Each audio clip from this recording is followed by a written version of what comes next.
Hi everyone, welcome back to Caprine Cottage. My name is Anne and today we are in a very rainy version of my studio.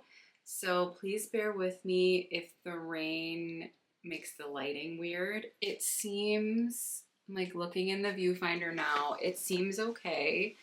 It was brighter earlier and then it got really dark and I waited and it seems a little bit better now.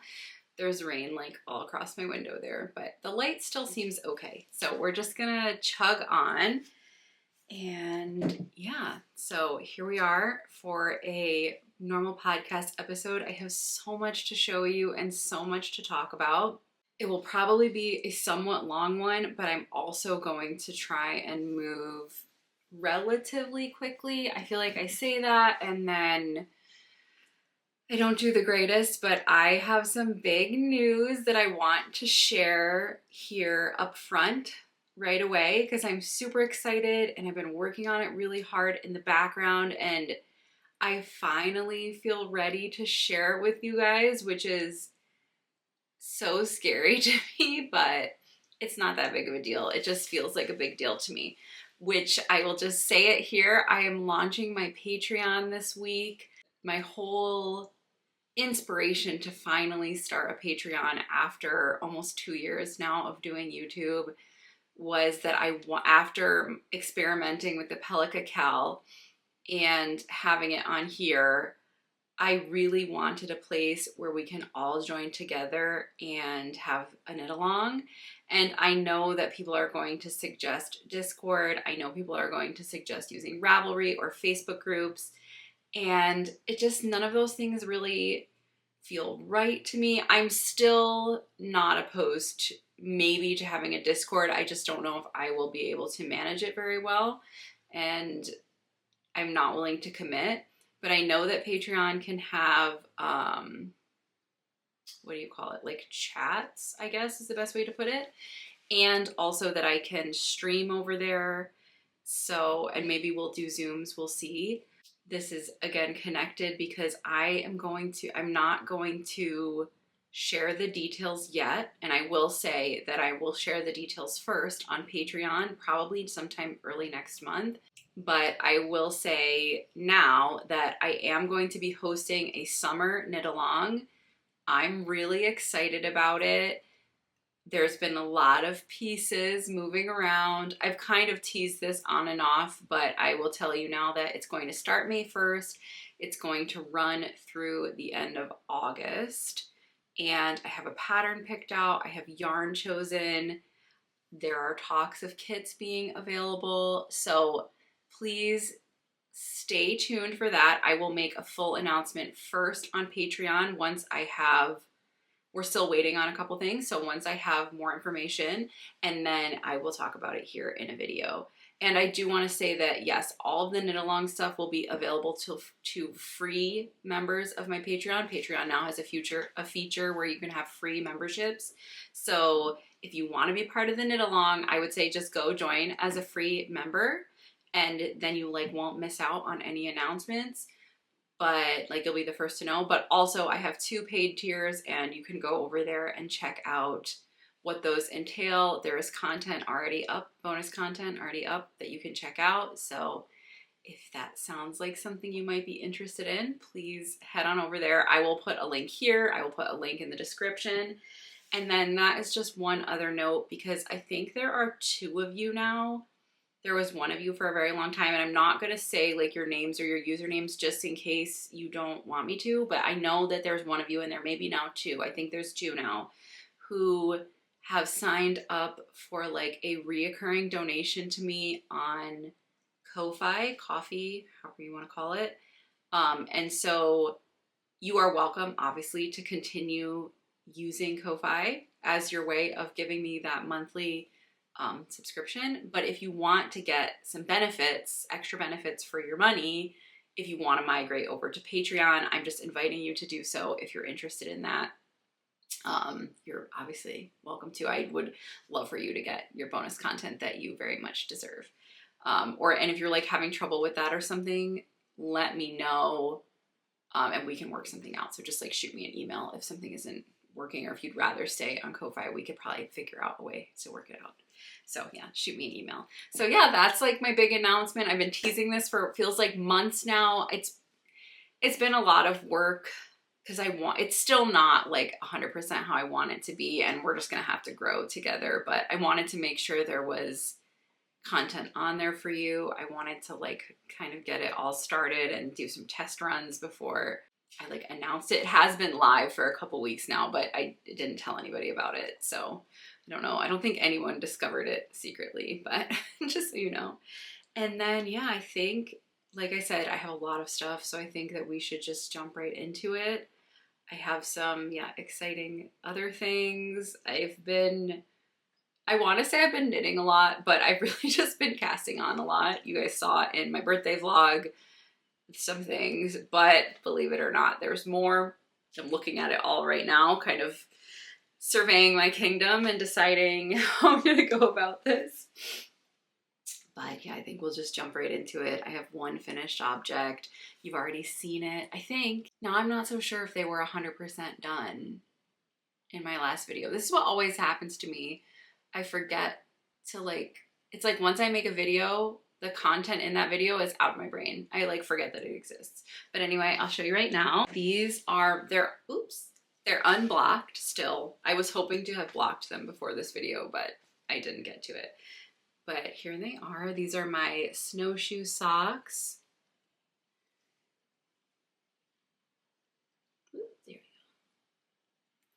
And these are designed by, this pattern is designed by M.A.B.L.E. Foden from her book Knits About Winter, which is over there. I don't have it here, I forgot to bring it. But for this pair, I used one strand of, oh, I'm not gonna remember what her sock base is called. I wanna say it's just called Merino Fingering from Frogget Yarn. And this is the 2024 Indie Untangled colorway. I think it's either Midnight Campfire or Moonlight Campfire. I don't have the yarn band. And then it's held double with Little Lionhead Knits, her Shetland or British wool base, which is also fingering weight, and in the color Irish Sea. That one I remember. But so they're done. These are so cozy. Like they just feel so good on because they're so thick. With the two fingering weight yarns held double, it's like a DK weight, so they're very thick and squishy socks. The pattern is pretty straightforward and pretty simple. I ended up just doing like a little tiny, please focus, a little tiny ribbed cuff. I think it's only 3 rows, and then I just went right into the pattern. You can do no ribbing, you can do more ribbing. I have Caleb's pair farther along, so I'll show you guys that after this. The pattern is a little bit funny, and I mentioned before that there is some errata from this book. My book, or my print, I printed out the PDF that came like free with the book, and it is corrected. So, but if you have an older version, definitely double check and make sure that you have the errata. The other thing that is a little bit strange about this, I have to look at my notes to see what I did to correct this. You get to the point where you are going to do your toe decreases, and you have a different number of stitches on the top of the foot from on the bottom of the foot. I don't think that the pattern addresses that. If it does, I think I missed it, or the pattern is a little confusing, I guess is what I'm gonna say. I don't know how to explain it better than I'm going to, so bear with me. But what I ended up doing was just doing, before I started doing my toe decreases, I did one extra decrease. I've written here 1 row decrease, only 2 stitches on the bottom. So then your bottom and top have the same number. That's what I did. I'm sure there are other ways to remedy this situation, but they turned out completely fine. The toes look fine enough. And I feel like I'm looking at it here. You can't really tell. You can tell that I decreased sooner on the bottom than on the top, but it's pretty unnoticeable. It's balanced. It's on the bottom. You're not going to see it. So yeah, that's the only thing I have to share about that pattern, is to just keep that in mind, pay attention to that, and go from there. But otherwise, I love them. I think they're so cozy and fun and all that. So that's my only finished thing that I have. but I have lots of works in progress. So like I said, the first thing I'll show you is Caleb's snowshoe socks. I really wanted to have these done for his birthday, which was last week, but that didn't happen. I think I mentioned that because these are made on a size US 4, it's a little hard on my hands, so I kind of have to take breaks when I'm working on them, but I'm almost done with his first sock. So you can see here I did a longer ribbing, like a longer, why is it not focusing there? A longer cuff ribbing for him, and then obviously it's just a larger sock. That's something I'm realizing I did not take into account when planning my yarn usage, is that making stuff for men is bigger. Caleb is not a big dude. He's actually quite small, but his feet are obviously significantly larger than mine. And I didn't really plan ahead for that. So I'll show you in a second, but I'm a little low on yarn. It's fine. I have more, but I just have to kind of change my plans. So yeah, it's almost done. It's so funny because right now this looks like long enough to me, the foot, but I know I have to have him try it on and see how much longer I have to make the foot, because it's definitely big enough for me. And for me, I made size small, the first size, I think.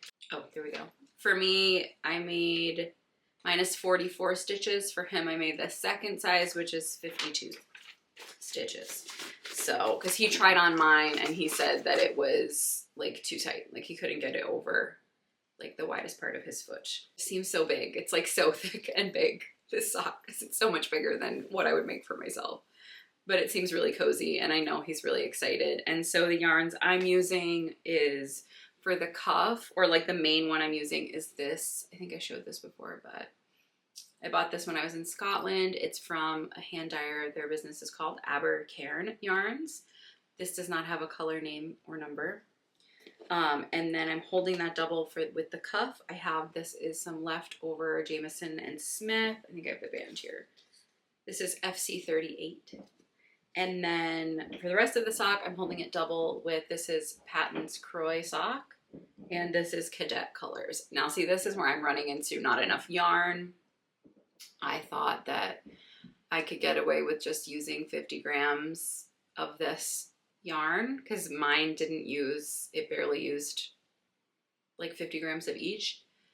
But because his sock is so much bigger, I'm going to have to break into another ball of this. Luckily, I have more. The only issue is it's a different lot. So the socks are going to be slightly different, but so be it. I am going to do the toe with the orange held double, so it will look like this cuff. So yeah, I'm making progress on it. It's nice and fun, kind of just mindless knitting away at it. Like I said, it is kind of straining my wrists, so I have been only doing like 10 rows and then taking a break from it. So that's why it's a little slow going. And I feel like since I missed his birthday, the pressure's kind of off, which is maybe not the right attitude to have. What can you do? So then my next project, this was a spontaneous cast on, 100%. Like I didn't account for it in my knitting plans at all. And yeah, I don't know. Maybe I'm a little ashamed. I shouldn't be, but because it's sometimes just following the joy, but I'm a little ashamed, I'm not gonna lie. And so this is, I want to get the name right, but so it's this. It is the Trail Magic Socks by Summer Lee. She just came out with these. I was instantly smitten and had to pick out colors immediately to make them. And I did choose my colors loosely based around her colors. Mine are different, but she mentions that she used kind of like scrappy stuff to put them together. And that's kind of how I went about it too. I will show you now. I'm so proud of these. I'm like so obsessed. There's a lot of ends, so bear with the ends. But here we are. I'm almost done with the first one. And it looks a little silly unblocked, but I just think they're so cute. Okay, there. Now it's focused.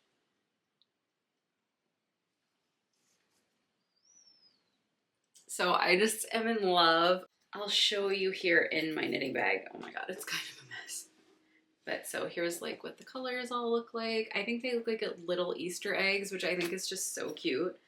But I can try and tell you where the colors are from. The red is Let's Picnic from Little Lionhead Knits. I know that. And also the main color I'm using is, this is from Spun Right Round, and this is the color QB.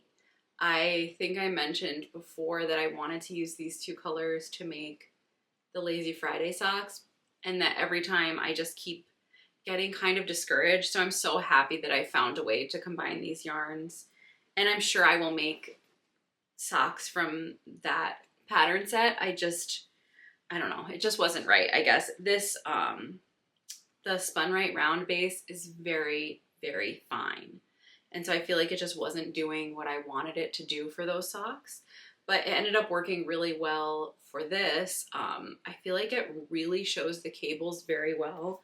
I can't tell how many plies it is.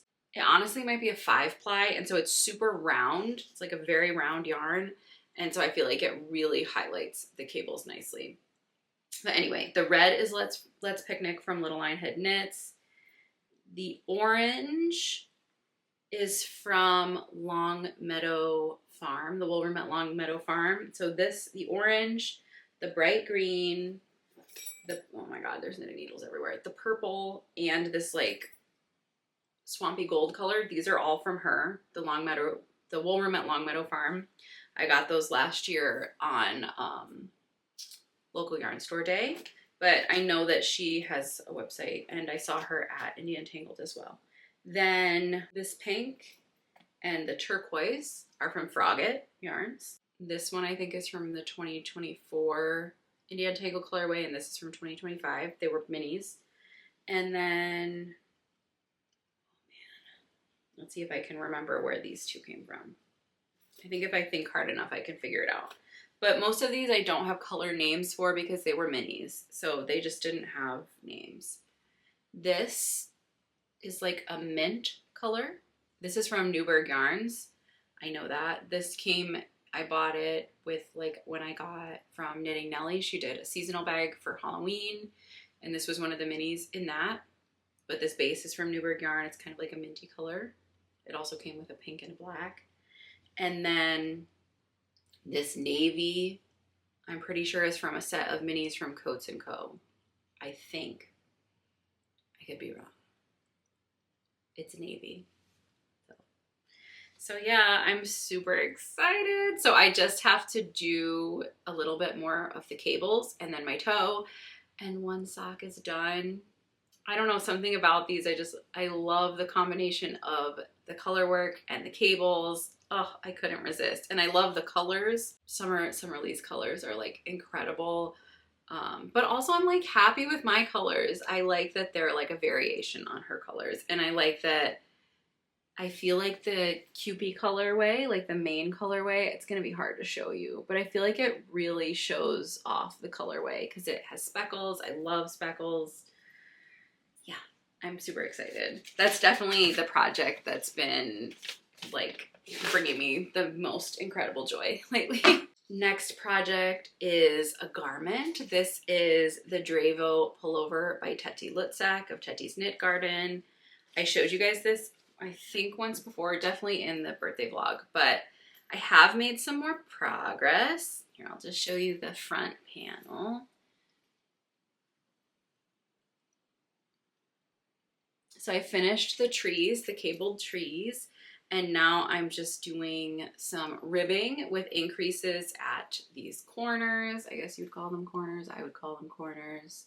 And so it's just, this is like the neck portion, and it's just getting larger and larger. There's not a ton to report on this. It's kind of just keep at it. I think I said this to somebody in the comments, and I'll say it here as well. There was a lot of ribbing, one by one ribbing in this project. And it's really funny because I know I've said it before, and I generally feel that I hate ribbing. I hate knitting ribbing. But honestly, it's fine in this. It's not bothering me at all. It's not bothering my hands. I think what I've come to realize is that I hate ribbing on socks, like long ribbing. But I kind of don't mind it when I'm using bigger needles or it's not such a small circumference, because I think these are, I'm doing this on a size 6 and I just kind of don't mind. It's sort of meditative. I can just kind of zone out. I mean, I am slow, but it's not really bothering me. And this is Peace Fleece DK. I think I mentioned that before. The color is Morning Dove, but I'm super excited for this. I really want to, I want to kind of work on it so that it's cold enough still when I'm done to wear it. And I have so many summer plans that, like spring and summer knitting plans, that I want to be done with it before those. Next are 2 projects that are kind of, I would call them in resting mode currently. Those 3 are like the 3 that I'm like really actively working on, and these are more resting, but I thought I'd show you them because I mentioned them. So the first one is the Peach Shawl by, oh yeah, I said who designed the other ones, by Janelle Storsoon. I think I showed you guys this before. I made a little bit of progress. It's very simple and quite wrinkly. But so that's what it looks like. I don't know if it's bigger than when I last showed it to you. This was another kind of spontaneous cast on, and it's just something I'm gonna work on. Like if I have, it's kind of mindless, so it's just something to take with me, or like it will replace as my to-go project when I finish Caleb's socks. Because right now those are my to-go project because they're, again, quite simple. But this will become my going out project when those are done. So that's pretty much all I have to report on that. I'm using Iztex Einband in that. If you'd like, here, I'll give you the color name. I think this is on my Ravelry. This is color 0853. Oh, and then this is the bag. When I said Knitting Nellie did like a seasonal box, this is the bag that she designed and made with it. I think it's so cute. I love that it's Halloween, but like enough Halloween adjacent that you can use it the whole year. I think it's so cute. And then I just have one more project, and that is the Babushka Mittens. These are by Kathy, and I think I already showed this. I have done pretty much nothing on this, but I thought I'd show it on the main podcast in case people didn't watch the vlog. I finished the hand of one. I still have to do the thumb, and I have to cast on the second one, but they fit nice. I like it. I think I said before I'm not like thrilled with the top of the mitten. Like my execution isn't great. I think it's fine. And I think everything will block. They're a little snug, but I think they'll block to fit just fine. And I know that if I had made the larger size, they would have been way too big. So be it. Yeah, so that's my last project. It's like I said, this is a little on pause right now. Those Trail Magic socks kind of threw me off my plans, which is fine. I'll finish them and I'll be so happy. I feel like they're going to be such a cute sock to wear in the spring, like with clogs or with like my little Aurora shoes. Oh yeah, also quick, brief Blendstone update, because I know some of you are in the same boat as me. I am slowly breaking them in. They are becoming more comfortable. One of you said that they're like rubbing the back of your heel. I am so happy that's not happening to me. I've had many Doc Martens over my lifetime, and I had one pair that did that to me so badly. Actually, now that I think about it, I have a pair of Doc Marten shoes that I never wear because they do that to me, where they just like rip up the back of your foot. But I have learned some suggestions for that, and for all blisters, moleskin is where it's at. That's what I had when I was in Scotland and we were walking like so much. And then if you're really desperate, this is like an old backpacking trick, put the moleskin and put duct tape over it, which I know sounds totally bizarre, but because the duct tape is shiny, you don't have any friction then. And so your foot can slide and it will like protect it. So little tip there. But yeah, so far they're not giving me too much trouble. I did wear them on my walk with Feeny yesterday, and they definitely like are making my feet a little sore. Like they're still very stiff and my feet are not used to them, but I do feel like they have a nice amount of support. So, you know, it can't be like super comfy and squishy and supportive at the same time. So we're just adjusting to each other, but so far I do love them. I think they're going to be such a great shoe, and I'm so happy about them. And I love hearing how many of you have them, because I feel like all my friends have them. and I'm the only one that doesn't. So now I'm part of the club. I feel included. Okay, so that's actually all of the knitting. I feel like I did kind of cruise through that. It's probably for the best. Because yeah, I do have some other things to show you. So the next thing I'm going to show you is just going to be really quick, but I want to tease it a little bit, and that is that I'm doing a collab with Babylon Leather. They kindly sent me one of their leather bag making kits, and I have a code for you guys so that you can get a discount if you would like to purchase one through my affiliate link. There's no extra cost to you, but you can get a 10% discount with the code and 10 off on their website. I'll put it all here so you can see it. And the code is stackable. So if they're having a promotion, you can stack my 10% on top of it. And yeah, I thought I'd just show you the kit really quick. It came today, and I also will be doing a full-length video so you can see the process of me making it. So it came in this really nice box that the Postal Service managed to smush, but luckily nothing breakable is in there. And so then this is what comes in the kit. You can see all of the like leather pieces, all of the, you know, sewing parts. Came with these pretty scarves to put on the bag when it's finished. This little guy's little decoration. So far the quality seems really nice. The kit comes, like I said, with every single thing you need to make it. I think except for glue, but it comes with needles, thread, scissors, like every single other thing, every piece of hardware. All the leather pieces are pre-cut and pre-punched, so you can just sew them. And yeah, I'm really excited to get started. I'm definitely going to start that tonight, I think. Hopefully, if I have time. I have lots to do, but you know. Yeah, I just think it's so cool. The idea of making your own handbag just seems so awesome to me. And I chose, the style I chose is the Lindy style, and the color I picked is caramel, and I slightly picked it because if you go like, look, you know what, I'll just put a picture here so you can see it, but the way it zips open, I think it's gonna make like a great knitting, like purse/knitting project bag. Like I think that I will be able to like put my phone, my wallet in there, and then maybe put like a sock project, and then I could take it and knit on the go and only have one bag instead of having like my purse and a knitting project bag. So we'll see. That was kind of my inspiration when I chose the style I chose. But yeah, so I'm excited for that collaboration. You guys know that I don't take them on very often, but this one I've seen other knitting podcasters collaborate with them, and it just seems like such a cool project. Who wouldn't want to sew a leather bag? That just sounds awesome to me. So yeah, I thought I'd share it with you. And again, all links you might be interested in or need will be in the description below, of course. So make sure you look there for them. So then, yeah, I just have some books and a small musical mention, not a lot.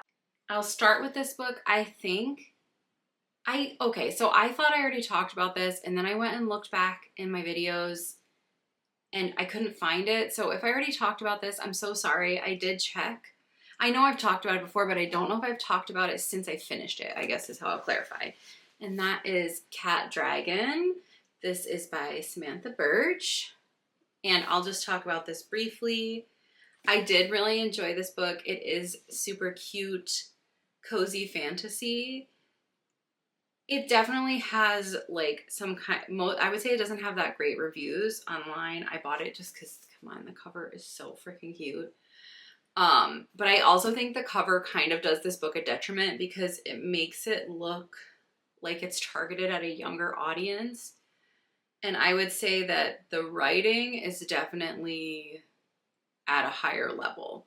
Like, it's definitely not a YA book, but it looks like maybe it is. And I think that that has thrown some people off. I would say that the author's writing style is, a lot of people complain that it's confusing, and I can't 100% disagree with that, but overall, I think it's worth it. I think this book is pretty good. The like world building and the story and all of that makes up for it. Like, the world building is so complex and so, I think, creative, that that I think it's really worth it. And it's cute and it's sweet. And I found the characters really endearing. So I saw one review where they thought the main character was really angry all the time. And I kind of didn't pick up on that. Like, she is angry, but I don't think unreasonably so. Maybe I'm internally angry. I don't know. But yeah, it was really cute. So I just wanted to put it back on here in case I didn't already share it. I know I've shared it before, but I don't think I've shared it since I finished it. Like, this was a solid 4 stars for me. Like, I loved it, but it wasn't like your next greatest read, in my opinion. I think I have them on Kindle, and I know I've mentioned them before, but I've been reading the Saint of Steel series, and one of you suggested it to me. I fell in love. I've now read all 4, and this might be a controversial opinion. I loved the first one and I loved the 4th one. The 2 middle ones, I mean, I loved them all, but like I would say the 1st and the 4th were my 2 favorite. And I don't know why, because I like the middle ones. Like, I loved them. I read them. I think I read the 2 middle ones the fastest in a weird way, but somehow I just liked the 1st and the 4th one more somehow. Maybe it's because I found the characters like more relatable. I don't know what it was, but I am just like so in love with that series, and now in love with like T. Kingfisher and wanting to read all of her books, her adult books. But so I've started now, because it's set in the same world, I've started The Clockwork Boys. So I'm reading that on Kindle right now. Yeah, part of me feels like I should have, like, based upon how far, I'm trying so hard not to skip spoilers, but based upon how much I've read of The Clockwork Boys, which is not much, I'm like not even a whole chapter in, but based on what I know, I partially feel like I should have read these before I read the Saint of Steel series, because I also now have Sword Heart, which is another like series set in the same world. So now I'm like, maybe I should have read them in a different order, but it's too late and it kind of doesn't matter. Yeah, so that's what's going on with that. Highly recommend, like, if you like cozy romantasy, highly recommend the Saint of Steel series. So it's, what is it, Paladin's Grace, I think I wrote them down, Paladin's Hope, Paladin's Faith, I forget what the second one is, you can find them. Paladin's Strength, I think that's the second one. They're super cute. And again, like, they're the kind of romantasy that I can tolerate, where there is romance, but there's other things going on. So yeah, I think they're super cute. Obviously I read all of them like really fast. And then I have a couple more books. I brought the Kindle in case I forgot the name. I just finished Brigands and Breadknives by Travis Baldree. Baldree, I never know how he pronounces that. But this is the 3rd in the Lattes and Legends series. And this was cute. It was very different. And I think he even says that in his acknowledgments, that like he wanted to branch out a little bit from cozy fantasy. And I would say that this is, it's still cozy, but it's less cozy. It's much more adventure-y. And there's something about his books that I really like. I feel like they're very character driven, which is always a win for me. But this one was full of plot as well. But it's super cute. I just finished that. Yeah, I will obviously just keep reading whatever comes in this series, because I just think it's so cute. And then let's see. So that's everything that I finished. And then, like I said, I'm reading The Clockwork Boys on Kindle. Generally, I have one Kindle book and one regular book going. I did also want to share, I picked this up. It's called Volume 0. I have joined Book of the Month, and I've been really enjoying having Book of the Month as like a subscription. But they also have this literary magazine, and I've been very curious about it. So it was something like, if you sign up for the year, you got a free issue. So I was like, you know what? I'll try it. And so I've read, I think, 2 of the short stories in it. And so far, they're okay. I don't want to give like a full opinion on this yet, because maybe I will like I guess what I've seen is that I think the first 2 stories are written by male authors, and the rest or there's another one by a male author, but some of them are female authors. So I want to kind of see what I think. I didn't dislike the first 2. They were pretty good, but I don't know. I'm looking for a little bit, I kind of want a literary magazine to read as well, because I kind of like, and I don't want the New Yorker. I know people are going to suggest the New Yorker. I grew up with the New Yorker. My mom always has it. I just want something different, kind of. So I'm going to try this. And I also picked up a copy of the most recent Paris Review to check out and see if I like that. Yeah, just like want something else, I feel like. But I've saved the most exciting for last. I started The Changeling by Victor Lavalle. And as usual, I'm so sucked in. This I started yesterday.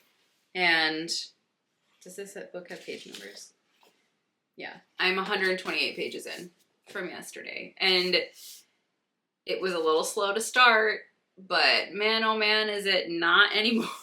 I just love his writing. It's so funny how I stumbled upon his books because my dad gave me this book of his years ago.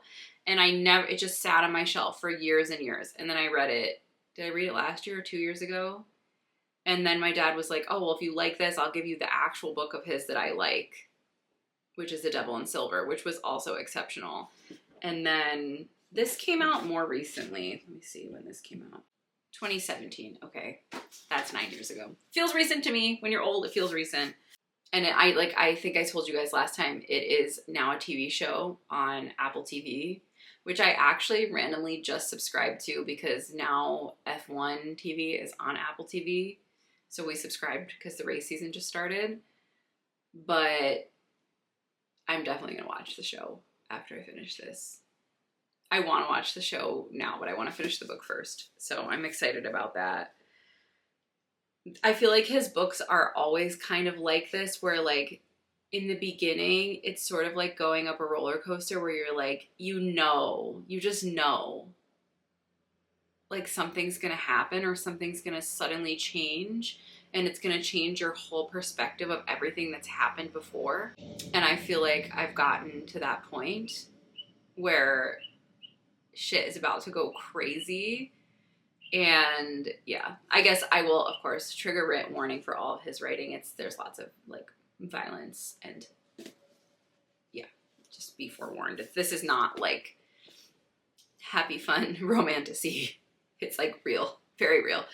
But I'm really curious to see where it goes. It's exploring some very intense themes, which, hello, welcome to his writing. But it's not disappointing yet, so that's always a win. I don't know. Right before I was gonna sit down and film this, I was reading because I wanted to spend a little time with Feeny, and like I said, it was raining. I can see now it's gotten brighter, but so I was just kind of waiting for the rain to kind of chill, and I got to a really intense part, and I was like, okay, I have to finish this chapter, and then I did, and I was like, oh my god, I want to read another one, but here I am doing my work, so applaud me a little bit because I just want to read. I will probably read after this. I think I'm going to edit tomorrow. But yeah, anyway, so that's what has stolen my interest. I feel like I have, I've talked about it a lot on here where I've been really enjoying sort of what I would consider, or past me would consider, frivolous reading, right? Just reading for fun, God forbid. Reading romantasy or other just sort of enjoyable books, as opposed to reading for education. But I have noticed that in the last few months, I've started really craving more literary fiction. And so I'm kind of doing both of those things at the same time. And it's fun and I'm enjoying it. So it's good. All reading is good reading. And I don't know, I'm just in I get this. I've talked about this before. I'm in such a reading mood, which is not a bad thing, but I only have so much time. So either I'm reading or knitting or crafting. And so if I'm reading, I'm not knitting. And so you guys have signed up for a knitting podcast. I mean, I am knitting too, but the time change, here in the US, we just switched, I think, to daylight savings time. Someone will correct me if I'm wrong. I never know if we're in daylight savings or not, but I think we're in daylight savings time, where it's summertime now. And every time the time switches like that, we lose or gain an hour, I am so thrown off for so many days. And so it changed on Sunday morning, so like Saturday night, overnight, and I have just like been so groggy and tired and out of it. I think I fell asleep. It was before 10 o'clock. I think I fell asleep last night. And normally I'm up until at least 1 almost every single night. So for me to go to bed that early is like unheard of. But I've just been so tired. I think I took a few naps. Like, it's just not normal. But it also, again, is like eating into my fun time. Like, my hobby time is getting eaten up with sleeping, and I'm sort of not thrilled about it. But I'm feeling a little bit better today because I slept, like I said, I went to bed, I think it was before 10, and then I slept until 3, and then I got up for a little while, and then I slept again until 8. Yeah, so I slept a lot, and I think hopefully I have recovered from the time change. We'll see. Maybe I'll sleep again too much tonight. But I think then I just have 2 little musical things to share with you, and then I think we'll be done. The first musical thing I wanted to bring up, which I just found this sort of ironic and funny, so I wanted to share it with you guys, is that not last time, but like last podcast episode, I re-suggested Off a Rex to you, and I explained that it's a collaboration between the Decemberists and Olivia Chaney. And then who pops up getting all of this attention suddenly, much deserved, after I feel like not getting a ton of attention, but Olivia Chaney. And I haven't seen it. I don't know if I will go see it. Maybe I'll watch it if it comes. I haven't gone to the movies in like 100 years, but Wuthering Heights came out, the movie, and one of Olivia Chaney's songs is featured in that. And I was just like, what a like full circle moment that I feel like, I mean, if you like folk music, of course you've heard of her, but she's like so much in like the mainstream culture right now. And then I had happened to mention a musical project of hers, but yeah, go check out Olivia Chaney if you haven't. That song, is it called Dark Eyed Sailor? So good. It like, I want to see Wuthering Heights for that song alone, even though a lot of people are saying they don't like the movie. And I've said before, I don't particularly like the book, but I would see the movie just so I could hear Olivia Chaney's song in the movie. So yeah. And it also is I feel like so many people are reading Wuthering Heights right now, and it's making me want to revisit it and see if maybe I like it this time. So we'll see. Maybe that's in my future. And then the last musical thing I want to share, which is maybe cringe, I don't know, but I heard randomly, we were driving home, and I heard on the radio, after many years of not hearing it on the radio, but I have the CD, but hearing Bright Eyes' song, Old Soul Song for a New World Order. And it's from the album I'm Wide Awake, It's Morning, which I think last year was the 20th anniversary of that album, which I don't even want to go there, but that's like one of the most influential music albums I would say of my whole life. It came out when I was a teenager, and I listened to it on repeat when I went to Europe as a teenager. Like, I had my little iPod, I've never had iPod, and I had that album on there, and I listened to it pretty much like incessantly on that trip, and like for years afterwards. I mean, it is kind of great, but I heard that song on the radio, and it just felt so like poignant in a kind of disturbing way, where like obviously that album came out like at the height of the War on Terror, and it is like relatively political. That song is pretty political, and it like talks about them going to a protest, and then to like hear it now and feel like it's still applicable. But yeah, I don't know, if you are either younger or older, like if you're my age, you know all about Bright Eyes, and of course that album. It was hugely popular. But if you're younger or older than me, I recommend visiting it and checking it out. Yeah, like Emmylou Harris duets on I think 2 or 3 tracks, which that was something that I loved because I grew up listening to Emmylou Harris.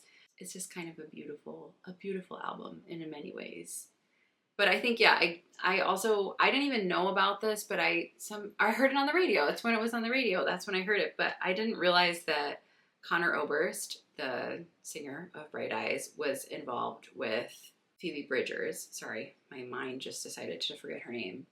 Because I knew that they did the collaboration that's called, it's called like Oblivion Community Center. It has some like weird name, which I liked a lot of the songs off of that. But I didn't realize that they were like an item for kind of a long time. So funny little music world stuff. But anyway, what I was getting at is if you're younger, maybe you have heard of, also I don't know how many younger viewers I have, but you maybe know of Connor Oberst via Phoebe Bridgers. That was sort of like a little rambling music ramble for the end. But, you know, it is, you know, with birthdays and stuff, I feel like, and also, I don't know how many of you subscribe to this. I never know how invested I am, but like it's Mercury retrograde right now. Mercury is retrograding. And I feel like a lot of things kind of come up from the past when that's happening. And like I said, you can be as skeptical as you want. I am very skeptical in a lot of ways, but I see these patterns happen in my own life. So I definitely believe it to some extent. But yeah, I don't know. There's just been a lot of reflection. I feel like it's like this like late winter, birthdays, all of that kind of makes for this circular reflection moment. And yeah, that just kind of played into it. But I think that's it. I think that's all I've got. I'm sure this is plenty long. Yeah, again, check out the description box if you're looking for links. I am on Ravelry, I'm on Instagram, I'm on Goodreads, and all that kind of stuff will be found below. Pattern names will be found below, book names, anything I've mentioned I will try to link below. Sometimes I miss something. If I do, don't hesitate to DM me on Instagram or send me an email or comment. On that note, is there anything you're working on that you want to tell me about? I love hearing about your projects. I feel like it's so fun to, like, when you guys comment multiple times and you're like, I'm working on this pattern and I'm this far, and then you tell me like the next time I'm this much farther, and it's fun to me and it makes me feel like we're connected. And yeah, if you would like to connect more or you want to get ahead of the curve on the knit along, check out my new Patreon. That feels so weird to say, but you can join for free. I would just be so happy even if you join for free. Obviously, if you want a paid subscription, I have even more gratitude, but I would just love for you guys to be over there, and then we can kind of have a little group where we can chat about knit along stuff and other knitting stuff. And bear with me as I work out the kinks of trying to figure out how all the technology works. I think that's it. I knew this episode was going to be like chock full of stuff, and I think that's all I've got. I really hope I'm not forgetting anything. And if I am, I'll share it with you next time. We'll talk really soon, and bye.